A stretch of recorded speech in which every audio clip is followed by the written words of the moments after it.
महाराष्ट्र की राजनीति में इन दिनों एक महत्वपूर्ण और चर्चा में रहने वाला मुद्दा है प्रस्तावित महाराष्ट्र धर्म स्वतंत्रता अधिनियम 2026।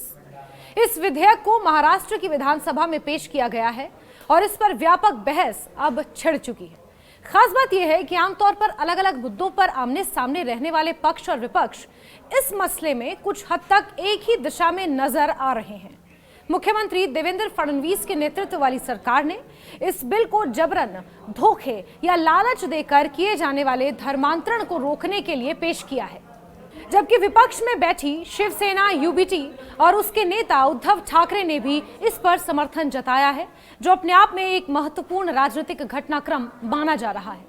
इस विधेयक को पेश करते हुए मुख्यमंत्री फडणवीस ने यह साफ शब्दों में कहा कि इसका मकसद किसी भी धर्म या समुदाय को निशाना बनाना नहीं है, बल्कि केवल उन मामलों पर रोक लगाना है जहां किसी व्यक्ति का धर्म परिवर्तन उसकी इच्छा के खिलाफ या किसी प्रकार के दबाव, प्रलोभन या धोखे के जरिए कराया जाता है। उन्होंने कहा कि राज्य सरकार ये सुनिश्चित करना चाहती है कि हर व्यक्ति को अपनी आस्था और धर्म चुनने की पूरी स्वतंत्रता मिले, लेकिन ये स्वतंत्रता किसी तरह के गलत तरीकों के जरिए प्रभावित ना हो। प्रस्तावित कानून के तहत अगर कोई व्यक्ति या संस्था किसी को जबरदस्ती या गलत तरीके से धर्म परिवर्तन के लिए मजबूर करती है, तो उसके खिलाफ कड़ी सजा का प्रावधान किया गया है। इस कानून के अनुसार ऐसे मामलों में अधिकतम 7 साल तक की जेल और 5 लाख रुपए तक का जुर्माना लगाया जा सकता है। इसके अलावा अगर कोई धर्मांतरण इस कानून के प्रावधानों का उल्लंघन करते हुए किया जाता है, तो उसे कानूनी रूप से मान्यता नहीं दी जाएगी। इस विधेयक का एक महत्वपूर्ण पहलू ये भी है कि इसमें विवाह से जुड़े प्रावधानों को भी शामिल किया गया है। अगर किसी विवाह के पीछे धर्मांतरण का कारण जबरदस्ती या धोखा साबित होता है, तो ऐसे विवाह को निरस्त यानी अवैध माना जा सकता है। हालांकि इस स्थिति में महिला और बच्चों के अधिकारों की रक्षा के लिए भी विशेष प्रावधान किए गए हैं। कानून के मुताबिक ऐसे विवाह से जन्म लेने वाले बच्चे को पिता की संपत्ति में उत्तराधिकार का अधिकार मिलेगा, जबकि उसका धर्म उसकी मां के मूल धर्म के आधार पर तय किया जाएगा। साथ ही महिला को भरण पोषण की मांग करने का अधिकार भी दिया गया है और बच्चे की कस्टडी मां को ही दी जाएगी। इस विधेयक को लेकर राजनीतिक स्तर पर जो सबसे दिलचस्प पहलू सामने आया, वो है सत्ता पक्ष और विपक्ष के बीच असामान्य सहमति। आमतौर पर महाराष्ट्र की राजनीति में सत्तारूढ़ गठबंधन और विपक्ष के बीच तीखा टकराव देखने को अक्सर मिलता है, लेकिन इस मुद्दे पर शिवसेना, उद्धव बाळासाहेब ठाकरे ग्रुप का समर्थन ये संकेत देता है कि जब बात कुछ संवेदनशील सामाजिक मुद्दों की होती है, तो राजनीतिक मतभेदों के बावजूद एक साझा रुख अपनाया जा सकता है।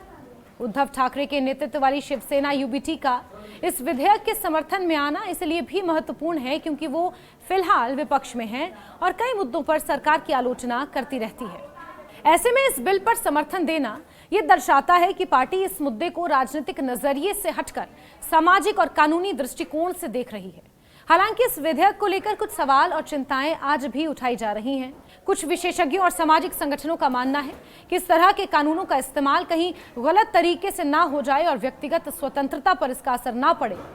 उनका कहना है कि धर्म चुनना एक व्यक्ति का मौलिक अधिकार है, जिसे संविधान द्वारा संरक्षित किया गया है। इसलिए यह जरूरी है कि कानून का इस्तेमाल संतुलित और सावधानी पूर्वक तरीके से किया जाए।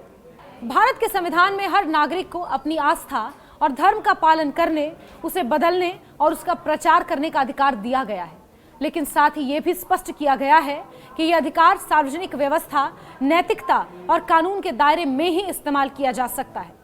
इसी संतुलन को बनाए रखने के लिए कई राज्यों ने समय समय पर धर्मांतरण से जुड़े कानून बनाए हैं। महाराष्ट्र सरकार का कहना है कि यह नया कानून भी इसी संतुलन को ध्यान में रखते हुए तैयार किया गया है। इसका उद्देश्य किसी की धार्मिक स्वतंत्रता को सीमित करना नहीं, बल्कि उन गतिविधियों पर रोक लगाना है जो अवैध या अनैतिक तरीके से धर्म परिवर्तन को बढ़ावा देती हैं। पिछले कुछ वर्षों में देश के कई राज्यों में इस तरह के कानून लागू किए जा चुके हैं या उन पर चर्चा चल रही है।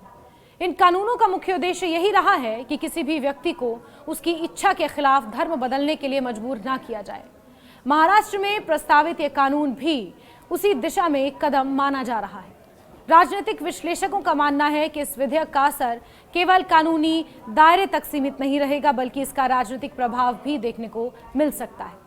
एक और जहां सरकार इसे कानून व्यवस्था और सामाजिक संतुलन के लिए जरूरी बता रही है, वहीं विपक्ष का समर्थन इसे और ज्यादा मजबूती देता है। वहीं दूसरी ओर यह भी देखना दिलचस्प होगा कि विधानसभा में इस विधेयक पर अंतिम रूप से क्या फैसला लिया जाता है और क्या इसमें कोई संशोधन किए जाते हैं या नहीं। कानून बनने के बाद इसके क्रियान्वयन का तरीका भी उतना ही महत्वपूर्ण होगा, क्योंकि किसी भी कानून की सफलता इस बात पर निर्भर करती है कि उसे जमीन पर किस तरह लागू किया जाता है। इस पूरे घटनाक्रम ने यह भी दिखाया है कि भारतीय राजनीति में कुछ मुद्दे ऐसे होते हैं जहां व्यापक सहमति बन सकती है। हालांकि यह सहमति कितनी टिकाऊ होगी और क्या भविष्य में इस तरह के मुद्दों पर पक्ष और विपक्ष एक साथ नजर आएंगे, ये आने वाला समय ही बताएगा। फिलहाल इतना जरूर कहा जा सकता है कि महाराष्ट्र में धर्म स्वतंत्रता अधिनियम 2026 केवल एक विधेयक नहीं बल्कि एक बड़ा सामाजिक और राजनीतिक मुद्दा बन चुका है, जिस पर पूरे देश की नजर है। आने वाले दिनों में इस पर होने वाली बहस और फैसले ये तय करेंगे कि ये कानून किस दिशा में आगे बढ़ता है और इसका समाज पर क्या असर पड़ता है।